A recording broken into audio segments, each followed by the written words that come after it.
দেখলেন কালকের কাশ্মীরের গণহত্যা, এসে কিন্তু কেউ জিজ্ঞেস করেনি কে কোন পার্টি করতো, কেউ ইফতার দিত কিনা, কেউ মুসলমানদের ভালোবাসতো না ঘৃণা করতো, কেউ কিচ্ছু জিজ্ঞেস করেনি।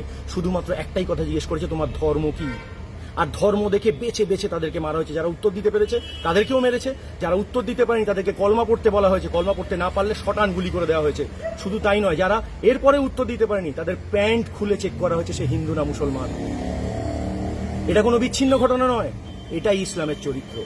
যারা মারতে এসেছিল তারা তাদের ধর্মগ্রন্থ অনুসারে কাফেরের সঙ্গে যে আর ব্যবহার করা উচিত, যে জায়গাটা করা উচিত, ঠিক সেই জায়গাটাই করেছে 72 হুর আর বেহেশত লাভের আশায়, অর্থাৎ স্বর্গলাভের আশায়। শুধু আমরাই চিনতে পারিনি, আমরা বাড়ির পাশের পাড়ার আব্দুল চাচা আর মোহাম্মদ ভাই যারা শালওয়ালার বেশ ধরে, ফেরিওয়ালার বেশ ধরে আমাদের সঙ্গে সম্পর্ক পাতিয়েছে, আর আমরা ভেবেছি তারা কত ভালো লোক, সব মুসলমান খারাপ হয় না, এটা আমরা ভেবেছি। তো কালকে দেখুন না, কালকে কাশ্মীরে মুসলমানরা, কাশ্মীরি মুসলমানরা এই গণহত্যার প্রতিবাদে মিছিল বের করেছিল।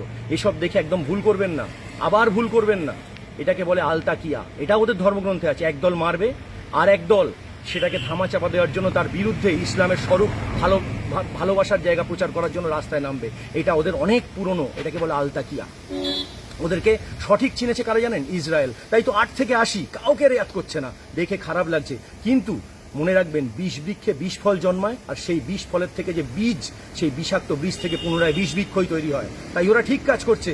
আমি মোদিজির কাছে, আমাদের প্রধানমন্ত্রী মোদিজির কাছে একটাই কথা বলতে চাই যে মোদিজি, আমরা আমাদের মতন কট্টর হিন্দুত্ববাদীরা আপনাকে ভোট দিয়ে লড়াই করে ক্ষমতায় নিয়ে এসেছি একটাই কারণে, যাতে হিন্দুরা সুরক্ষিত থাকে। আপনি হিন্দু হৃদয় সম্রাট, আপনাকে আমরা ক্ষমতায় নিয়ে এসেছি। তাই কালকে যে নিরপরাধ হিন্দুদের সঙ্গে যে ঘটনা ঘটেছে, তার প্রতিশোধের দায় কিন্তু আপনি ফেলতে পারেন না। আপনাকে প্রতিশোধ নিতেই হবে। এবং একটা 80 লক্ষের দেশ যদি 150 কোটি মানুষের বিরুদ্ধে লড়াই করে টিকে থাকতে পারে, তাদেরকে যদি মাটির ধুলো চাটিয়ে দিতে পারে, তাহলে আমরা 120 কোটি দেশ, পাশের দুটো দেশ পাকিস্তান আর বাংলাদেশকে গুঁড়িয়ে দিতে পারবো না?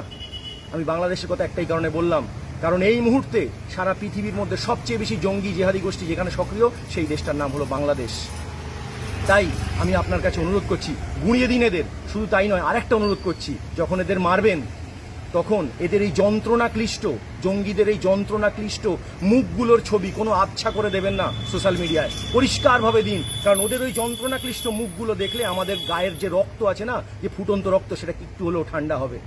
কারণ গতকাল আমরা দেখেছি যন্ত্রণাক্লিষ্ট সেই মা বোনদের মুখগুলো, যারা তাদের স্বামীকে বাঁচানোর জন্য কিভাবে কান্নাকাটি করছে।